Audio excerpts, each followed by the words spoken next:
Nous sommes en 2008, Chris Smith a 28 ans et il a une ambition des ventes.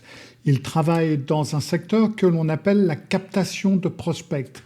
Alors c'est un métier sans beaucoup de prestige, mais il est d'une rentabilité redoutable. Le principe est très simple. Vous avez une entreprise qui diffuse des publicités qui sont destinées à des personnes endettées, à des propriétaires, par exemple, qui cherchent à réduire leur mensualité du crédit immobilier, des choses comme ça. Et dans ces publicités figure un numéro vert.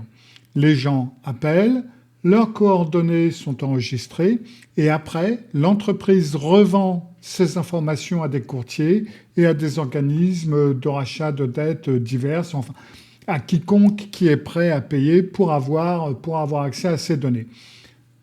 On pourra dire que ce n'est pas une activité très élégante, mais ça rapporte bien. Chris est doué, il est très doué. Sa capacité à concevoir des publicités percutantes, à faire décrocher le téléphone aux gens, attire l'attention d'un certain Ed Shein. Ed, il est président d'une société californienne qui est spécialisée dans cette activité qui s'appelle LG Technologies. Elle est installée dans la vallée de San Fernando. Il repère Chris, il l'embauche comme consultant indépendant. Les deux hommes se lient aussitôt et très rapidement d'une amitié très sincère malgré tout ce qui les sépare. Parce que, en fin de compte, tout, ou presque tout, les oppose. Chris est un ancien professionnel du wakeboard qui est reconverti dans les affaires. Il porte des tongs, des t-shirts, il n'a jamais mis les pieds dans une université, il vit pour les vagues, pour le large, pour la nature, pour la mer. Ed, lui, il s'habille avec recherche, il est diplômé, il va à l'église tous les dimanches, il est marié, père de 3 enfants et affiche tous les dehors d'un homme très sérieux. Il est sérieux, rigoureux, irréprochable. C'est la seule chose qui réunit en fin de compte ces deux hommes, c'est une seule et même obsession, l'argent, beaucoup d'argent.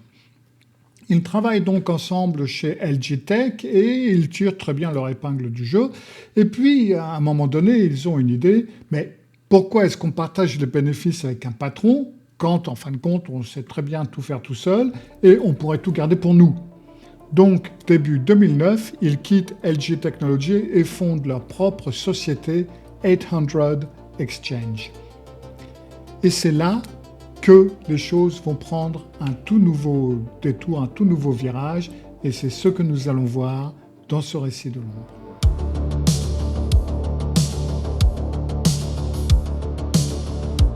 L'entreprise décolle sur le champ, les millions s'accumulent rapidement. Le bénéfice net représente 80% du chiffre d'affaires. 80%. Il n'y a pas beaucoup de frais, c'est tout simplement une machine à fabriquer des billets de banque. Chris profite de cette fortune, il s'achète une Range Rover flambant neuve, il loue un bel appartement à Laguna Beach, il est face à l'océan, il tombe amoureux de Erika, qui est une danseuse de ballet. Sa famille le voit s'installer, se calmer en quelque sorte, commencer à construire quelque chose, et sa famille pense même qu'il va bientôt leur annoncer ses fiançailles. Ed, lui, mène une vie très différente. En façade, rien ne change, c'est le père de famille exemplaire, le bon chrétien et tout ça. Mais, dans l'ombre, Ed Shein a une dépendance. Il a une dépendance ravageuse, le jeu. Depuis des années, déjà quand il travaillait toujours à LG Tech, il se rendait à Las Vegas et donc il continue à se rendre à Las Vegas. D'abord pour les affaires, dit-il, puis bien entendu pour le jeu et de plus en plus souvent. Et quand 800 Exchange commence à rapporter des fortunes, sa dépendance dévore absolument tout. Ed dilapide des sommes colossales, parfois plusieurs centaines de milliers de dollars en une seule nuit. Un grand casino de Las Vegas, d'ailleurs, le fait venir en avion privé. On lui réserve sa meilleure suite, tout frais payé. C'est ainsi qu'on traite les clients qui perdent à ce point de telles sommes en l'espace d'une seule soirée. Mais ce n'est pas la première fois que Ed Shein plonge dans ce genre d'excès. Déjà, quand il était chez LG Technology, il avait commencé à jouer et il avait ponctionné les comptes de l'entreprise pour alimenter ses virées à Las Vegas. Et LG finit par s'en rendre compte et en 2009, il porte plainte. Le parquet inculpe Ed de détournement de fonds. Ed assure à Chris que tout ça est faux, c'est une attaque injuste, c'est pas vrai, il va s'en sortir. Chris le croit, ou fait semblant de le croire, mais en tout cas, il a peur. Il a peur que Ed se tourne ensuite contre lui et commence à faire des détournements de fonds avec 800 Exchange. Donc, il consulte un avocat pour se protéger. Les mois suivants sont tendus. Ed et Chris tentent de tenir leur société à flot avant le procès, mais la confiance entre les deux n'est plus là. En mai 2010, le jury reconnaît Ed coupable de détournement de fonds. C'est une condamnation pénale très grave. Le juge, néanmoins, lui ouvre une porte de sortie. Il doit verser 800 000 $ de dommages et intérêts à LG Technology. S'il ne s'exécute pas avant le 14 novembre 2010, il ira passer 16 mois derrière les barreaux. Ed Shean n'a bien entendu pas 800 000 $. La seule façon de les trouver, c'est de puiser dans les comptes de 800 Exchange.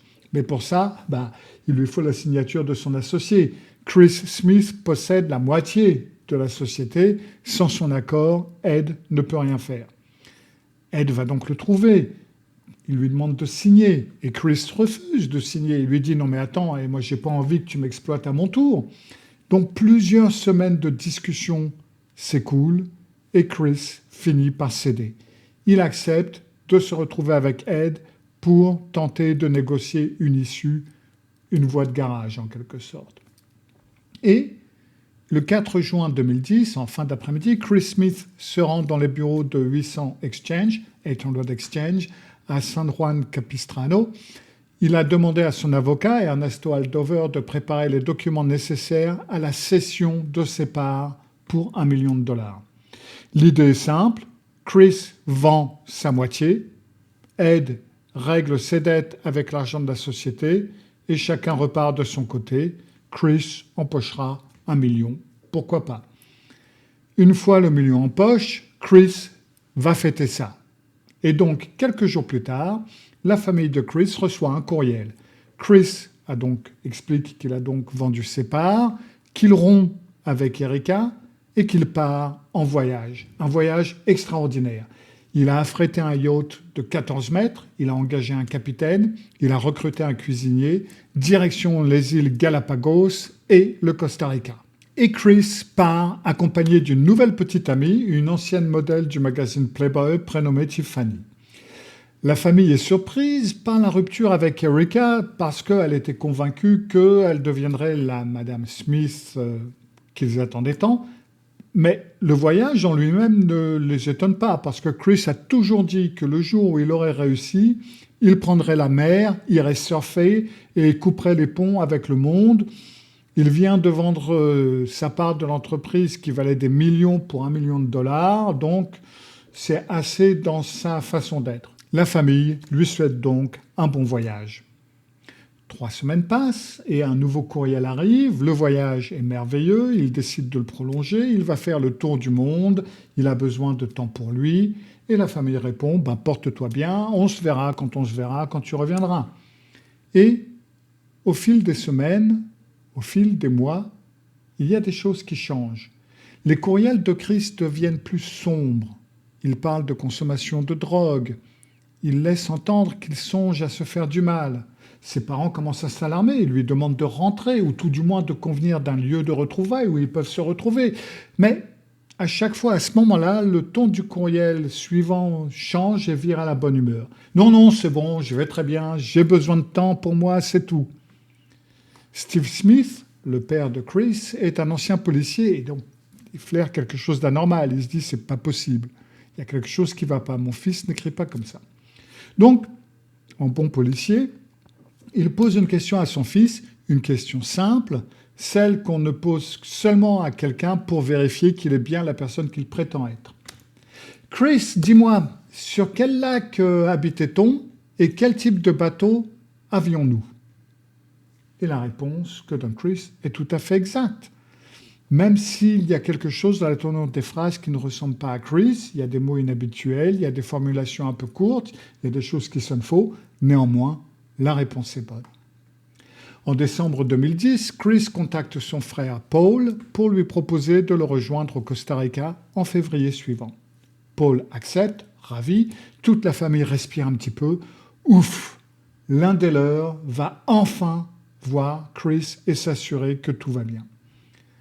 Quelques jours après cet échange, Chris annonce à la famille qu'il va se rendre au Congo pour vendre des pièces d'or à un acheteur prêt à les lui payer avec une majoration de 30%.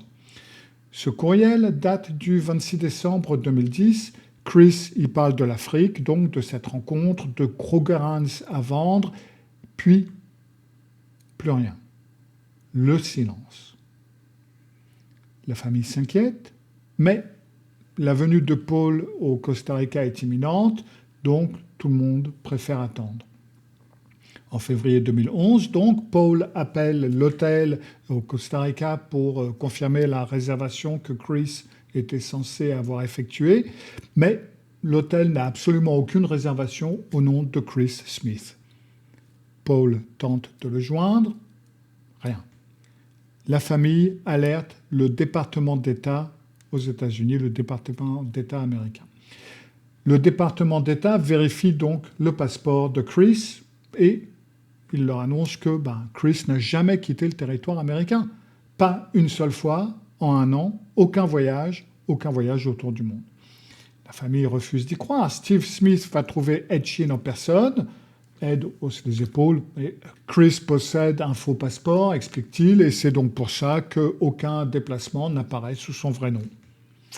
Steve ne sait pas trop quoi penser et donc il dépose une déclaration de personne disparue et confie l'affaire à la police. Peu après, la famille engage un expert en informatique pour analyser les métadonnées des courriels qu'ils ont reçus depuis un an. Et la conclusion de l'expert est sans appel. Tous les messages, sans exception, ont été envoyés depuis le territoire américain. Pas depuis les Galapagos, pas depuis le Costa Rica, pas depuis le Congo. Tous ont été envoyés depuis les États-Unis. Pendant que l'enquête piétine, un homme bout de colère à quelques kilomètres de là. C'est le gestionnaire de l'immeuble où se trouvaient autrefois les bureaux de 800 Exchange, parce que, en fin de compte, lui, il n'a toujours pas reçu son dernier loyer, qui est quand même de $40,000. Ed a déménagé la société sans rien payer. Et $40,000, ça fait quand même un trou dans la caisse. Donc le gestionnaire tente de le joindre, Ed ne répond pas. Donc un jour, le gestionnaire se plaint à un autre locataire de l'immeuble et cet homme qui s'appelle John Dalu est, comme par hasard, un détective privé. Il écoute, il entend que la police a récemment interrogé Ed au sujet d'un associé disparu et donc il demande au gestionnaire s'il peut jeter un coup d'œil à l'ancien local qui maintenant est vide et le gestionnaire, bien entendu, accepte. Joe Dalu entre dans l'ancien bureau de Chris Smith et il voit du sang sur le chambranle de la porte. Il appelle la police, les enquêteurs arrivent, ils aspergent la pièce de luminol et la réaction est instantanée. Le bureau entier s'illumine comme un arbre de Noël. Il y a du sang sur les murs, du sang au plafond, une immense tache sombre sous la moquette, sur le béton en dessous, partout. Tout s'éclaire d'un coup. Chris Smith n'a jamais pris la mer. Chris Smith n'a jamais rompu avec Erika. Il n'a jamais eu de nouvelles petites amies et il n'est jamais allé au Congo. Cela veut dire que depuis un an, quelqu'un d'autre écrivait à sa place. Depuis un an, quelqu'un usurpait son identité, fabriquait une vie de toutes pièces et torturait sa famille sans qu'elle le sache. D'après ce qu'on a pu reconstituer, ce qui s'est passé ce soir du 4 juin 2010, c'est que Chris Smith s'est rendu dans les bureaux de 800 Exchange pour négocier avec Ed Sheehan et il n'en est jamais ressenti. Le sang qui imprègne le sol jusqu'au béton, c'est le sien. Les analyses ADN l'établissent sans le moindre doute. Ed avait fait nettoyer les lieux depuis, repeindre les murs, il avait installé des ventilateurs pour dissiper l'odeur et il avait ordonné à tous les employés de ne pas venir pendant plusieurs jours. Paul Smith, le frère de Chris, n'avait pas respecté cette consigne et il était passé récupérer des affaires. Il avait senti une odeur bizarre, il avait vu les murs fraîchement repeints, les moquettes mouillées, une grande tache sombre sur le sol. Il était reparti sans trop comprendre, il n'avait rien dit, mais maintenant, il comprend, bien entendu. Donc, les enquêteurs prennent Ed Shean en filature. Pendant 11 jours, ils le suivent pas à pas. Et le 28 août 2011, Ed se rend à l'aéroport international de Los Angeles. Il s'apprête à prendre un avion pour le Canada. Les policiers l'arrêtent sur le tarmac parce qu'il est sous liberté surveillée depuis sa condamnation pour détournement de fonds et il n'a donc pas le droit de quitter le pays. Au commissariat, Ed, bien entendu, commence par nier. « Tout sang dans le bureau, c'est le mien », dit-il. Mais quand les enquêteurs lui annoncent que, oui, déjà, c'est le sang de Chris, et donc qu'ils l'arrêtent pour ce qui s'appelle meurtre au premier degré aux États-Unis, ce qui correspond à un assassinat en France, sa version change. Oui, alors il reconnaît avoir tué Chris Smith, mais c'était un accident, dit-il. Chris l'a attaqué. Les deux hommes se sont battus d'un bout à l'autre du bureau. Ils ont sauté sur les tables. Ils ont lutté. Chris a trébuché. Il s'est cogné la tête sur un coin de bureau et il est mort comme ça. Ed a été pris de panique. Il a donc payé entre 10 000 et 15 000 dollars à un gars de l'Europe de l'Est dont il tait le nom pour se débarrasser du corps. Il dit ignorer où se trouve le corps de Chris et il avoue ensuite avoir usurpé l'identité de Chris pendant des mois, envoyé des courriels à sa famille pour faire croire qu'il voyageait. Puis, il se rétracte. Il revient sur ses aveux et il clame son innocence. « J'ai rien fait ». Un complice est arrêté le lendemain de l'interpellation de Ed. Il s'appelle Kenny Kraft. C'est le chauffeur et homme de confiance de Ed Shean.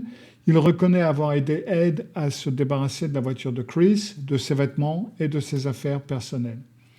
Ed produit des documents qui portent la signature contrefaite de Chris Smith, qui sont censés attester que Chris lui a cédé ses parts de l'entreprise. La signature est falsifiée, un mensonge de plus dans une vie qui n'est faite que de mensonges. En décembre 2018, le jury se retire pour délibérer. Il lui faudra moins d'1 heure pour reconnaître Ed Shean coupable d'assassinat avec circonstances aggravantes de l'appât du gain. En février 2019, le juge condamne Ed Shean à la réclusion criminelle à perpétuité sans possibilité de libération conditionnelle. Ed clame toujours son innocence. Le corps de Chris Smith, personne ne l'a jamais retrouvé. Quand les journalistes lui demandent où se trouve le corps, Ed Shean répond « Il y a quelque chose de plus grand dont je ne peux pas parler ». Sa famille attend toujours. Que je sache, il n'y a pas de rapport de l'état psychologique de Ed Shean qui a été publié ou qui a été rendu public. Je ne sais même pas si ça a été fait, pour comprendre un petit peu l'état d'esprit de cette personne. Donc, cette analyse, ça va être la mienne. Alors, pour comprendre Ed Shean, on va dire qu'on dispose de 3 cadres de psychologie clinique. Le premier, ça va être le trouble de la personnalité antisociale tel qu'il est défini par le DSM-5 comme un mépris persistant et généralisé des droits d'autrui. Le diagnostic exige 3 critères parmi 7. Ed Shean en présente au moins 5, qui sont documentés et répétés sur plus de 10 ans. Non-conformité aux normes légales, des détournements de fonds, faux en écriture, usurpation d'identité, meurtre, puis tromperie rejetée, la mise en scène de son propre enlèvement dès le début de sa vie adulte. Ça, je ne l'ai pas raconté, mais il avait fait comme s'il avait été enlevé avec un copain pour essayer d'extorquer de l'argent de sa famille. Une double identité qu'il a entretenue pendant des années, 11 mois de courriel falsifié. Il a une irresponsabilité persistante, des loyers impayés, des dettes accumulées, une incapacité à honorer ses obligations sans recourir au crime. Il a une absence de remords, enfin, parce que depuis sa cellule, Ed Shean a lancé un blog qui s'appelle Mr. Sheancredible, dans lequel il se présente comme une victime des circonstances. Le second cadre possible que l'on peut utiliser, ça va être le trouble de la personnalité narcissique, sous-type grandiose. Le DSM-5, en décrit 9 critères, dont 5 suffisent au diagnostic. Shean en présente plusieurs de façon documentée. Grandiosité, Son ancien colocataire témoigne qu'il voulait être millionnaire avant 30 ans, conduisait une Mercedes à 23 ans et se percevait comme un individu d'exception auquel les règles ordinaires ne s'appliquaient pas. Exploitation interpersonnelle, son père, LG Technology, Chris Smith, Kenny Kraft, chacun instrumentalisé au service de ses besoins immédiats. Absence d'empathie, fabriquer des messages où Chris évoque des pensées suicidaires, sachant que sa famille lisait et souffrait, constitue une des manifestations les plus froides de ce trait que l'on puisse documenter. Et une étude publiée dans Frontiers in Psychiatry en 2019 établit entre autres que le narcissisme grandiose et le jeu pathologique partagent le même spectre externalisateur dans la taxonomie hiérarchique de la psychopathologie. Et ça nous amène donc au troisième cadre, qui est le jeu pathologique, classé par le DSM-5 parmi les troubles addictifs comportementaux. Dans Psychology of Gambling, Edmund Bargler décrivait déjà en 1957 le joueur pathologique comme animé par un optimisme intact malgré les échecs répétés et par une tension à la fois douloureuse et plaisante durant les phases de jeu. Chez Sheen, tous les critères sont présents. Mise croissante, perte colossale dissimulée par des mensonges, recours systématique à des actes illégaux pour financer ses dettes, mise en péril de tout ce qui l'entourait. La recherche qui est citée entre autres dans Frontiers in Psychiatry montre que le trouble antisocial de la personnalité est associé à une sévérité accrue du jeu pathologique et les deux troubles se renforcent mutuellement. Ce que le détective Joe Dalou, qui a travaillé donc directement sur cette affaire, a formulé avec une précision que peu de psychologues auraient pu contester, est que chaque fois que Ed Sheen commettait un délit sans conséquence, ça le confortait dans l'idée qu'il pouvait aller plus loin. C'est ce que la psychologie cognitive appelle le renforcement intermittent des comportements déviants. C'est un mécanisme très très simple et dévastateur. Ed Sheen n'est pas devenu meurtrier du jour au lendemain. Il a escaladé. Chaque acte impuni l'a rendu de plus en plus audacieux. Souvenez-vous, si vous voyez quelqu'un dans votre entourage qui franchit les lignes sans jamais en payer le prix, recommencer et continuer à dépasser certaines lignes, c'est le mécanisme exact qui est décrit donc par la psychologie cognitive et c'est un assez mauvais signe. Peut-être est-il alors temps de prendre certaines décisions pour vous protéger. Faites bien attention à vous. Merci de m'avoir vu et écouté. Je vous retrouve bientôt pour un autre récit de l'ombre. Au revoir.